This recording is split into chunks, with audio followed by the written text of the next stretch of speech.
রাহমাতুল লিল আলামিন বলেন, শুধু তাই নয়, জান্নাতের মধ্যে দেখলাম বড় বড় আঙ্গুর দেখা যাচ্ছে, বড় বড় কাঁঠাল দেখা যাচ্ছে, বড় বড় কমলা লেবু দেখা যাচ্ছে, ভিন্ন প্রকারের ফল দেখা যাচ্ছে। আমার মনটাকে সান্ত্বনা দিয়েছি, নফস আমার ওদিকে হাত বাড়িয়ে দেয় নাই। তবে আমার সামনে যখন একটা আঙ্গুর ফলকে আমার চোখের সামনে আনা হলো, আমার হাতকে আমি স্থির রাখতে পারি নাই। ওই আঙ্গুরের থোপাটা ধরার জন্য নামাজের মধ্যেই আমি সামনে আগাইয়া গেলাম। কি গেছে? আঙ্গুরের থোকাটা ধরার জন্য নামাজের মধ্যে আগিয়ে গিয়েছে। সাহাবায়ে কেরামগণ বলেন, ইয়া রাসূলুল্লাহ, ইয়া হাবিবাল্লাহ, নবী আমার, তাহলে কেন আঙ্গুরের থোপাটা আনলেন না একটু বলেন? রহমাতুল লিল আলামিন সাহাবায়ে কেরামদেরকে ডাক দিয়ে বলে, হে সাহাবায়ে কেরাম, যে আঙ্গুরের থোকাটা দেখেছি, ওই আঙ্গুরের থোকাটা আমার দ্বারা আনা সম্ভব ছিল না।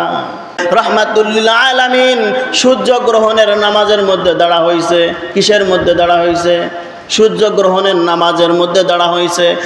রহমাতুল লিল আলামিন আল্লাহু আকবার বলে হাত বেঁধে দিয়েছে।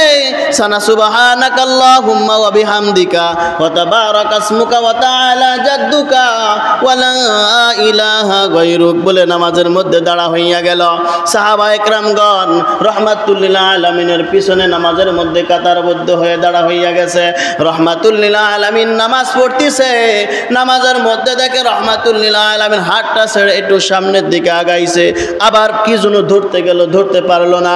নামাজের মধ্যে আবার পিছনে ফিরে আইসে আবার নামাজের মধ্যে দাঁড়া হইয়া গেছে। কি হয়ে গেছে? নামাজে দাঁড়া হইয়া গেছে। আবার নামাজের মধ্যে সামনে গেছে কি জন্য ধরার জন্য, ধরতে পারে নাই, পিছনে ফিরে এসে নামাজে দাঁড়া হইয়া গেছে। নামাজ শেষ হয়ে গেল, আসসালামু আলাইকুম ওয়া রাহমাতুল্লাহ, নামাজ শেষ হয়ে গেল। নামাজ শেষ হওয়ার পর সাহাবায়ে কেরামগণ জিজ্ঞাসা করতেছে, ইয়া রাসূলুল্লাহ, ইয়া হাবিবাল্লাহ, একটা নামাজের মধ্যে তো একটা জিনিস দেখলাম। বলে কি দেখেছ?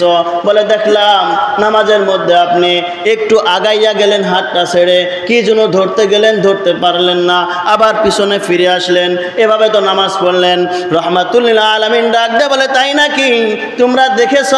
বলে হ্যাঁ দেখেছি। রহমাতুল লিল আলামিন যখন নামাজের মধ্যে দাঁড়া হইয়া যাইতেন, সাহাবায়ে কেরামগণ একটু আর নজর রহমাতুল লিল আলামিনের দিকে তাকাইতেন। কিভাবে তাকাইতেন? আর নজরে তাকাইতেন, চোখটা একটু বাঁকা করে তাকাইয়া থাকতেন।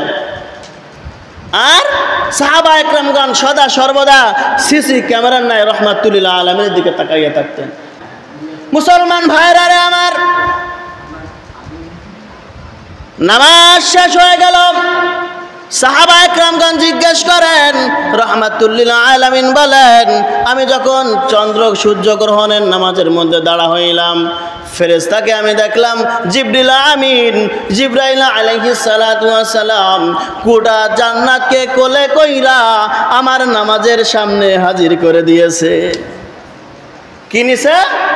গোটা জান্নাতকে কোলে কইরা জিবরিল আমিন আমার সামনে রেখে দিয়েছে। রাহমাতুল লিল আলামিন বলেন, শুধু তাই নয়, জান্নাতের মধ্যে দেখলাম বড় বড় আঙ্গুর দেখা যাচ্ছে, বড় বড় কাঁঠাল দেখা যাচ্ছে, বড় বড় কমলা লেবু দেখা যাচ্ছে, ভিন্ন প্রকারের ফল দেখা যাচ্ছে। আমার মনটাকে সান্ত্বনা দিয়েছি, নফস আমার ওদিকে হাত বাড়িয়ে দেয় নাই।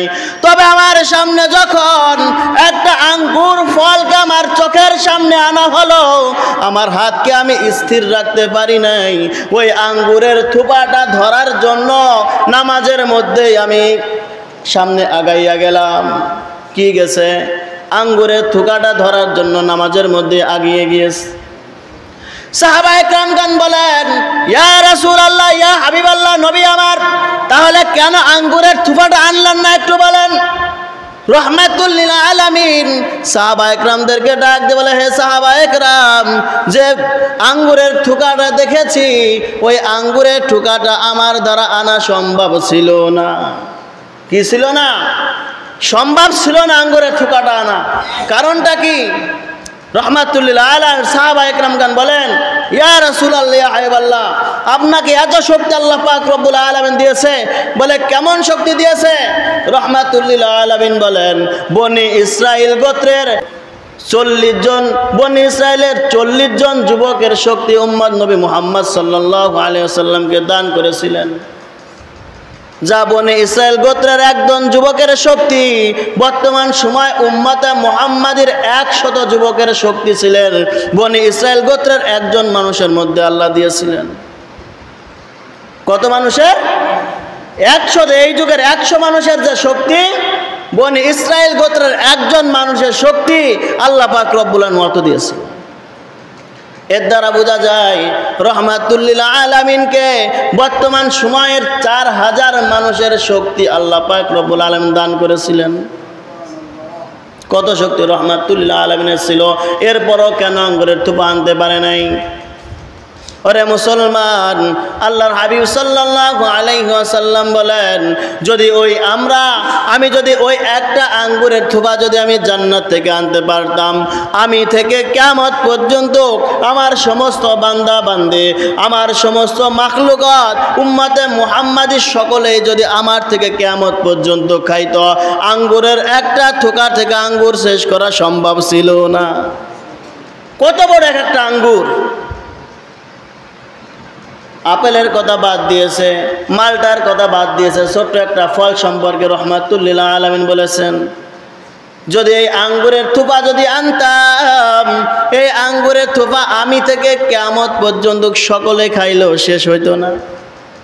মুসলমান ভাইরা আমার, রহমাতুল লিল আলামিন বলেন, যখন আমার চোখের সামনে জান্নাতটা আনা হলো, জান্নাতটা আমি বারবার আল্লাহর কাছে চাইছি, আল্লাহ মৃত্যুর আগে আমাকে একটু জান্নাতটা দেখাও।